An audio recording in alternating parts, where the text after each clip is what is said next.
அல்லிநகரம் வரதராஜ பெருமாள் கோவிலில் வைகுண்ட ஏகாதசியை முன்னிட்டு 30ஆம் தேதி நள்ளிரவில் கௌரா நாயுடு பரதநாட்டிய பள்ளி சார்பில் பரதநாட்டிய நிகழ்ச்சி சிறப்பாக நடைபெற்றது. தேனி அருகே அல்லிநகரத்தில் உள்ள புகழ்பெற்ற பழமை வாய்ந்த வரதராஜ பெருமாள் கோவில் வளாகத்தில் வைகுண்ட ஏகாதசியை முன்னிட்டு கிராம கமிட்டி சார்பில் ஏற்பாடு செய்யப்பட்டிருந்த கௌரா நாயுடு சங்க பரதநாட்டிய பள்ளி மாணவ மாணவியர்கள் கலந்து கொண்ட பரதநாட்டிய நிகழ்ச்சி நடைபெற்றது.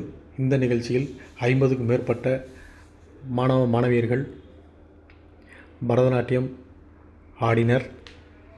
தொடர்ந்து பரதநாட்டியம் ஆடிய 50க்கும் மேற்பட்ட குழந்தைகள் அனைவருக்கும் அல்லிநகரம் கிராம கமிட்டி சார்பில் நினைவு பரிசுகள் வழங்கி அனைவரையும் கௌரவப்படுத்தினர்.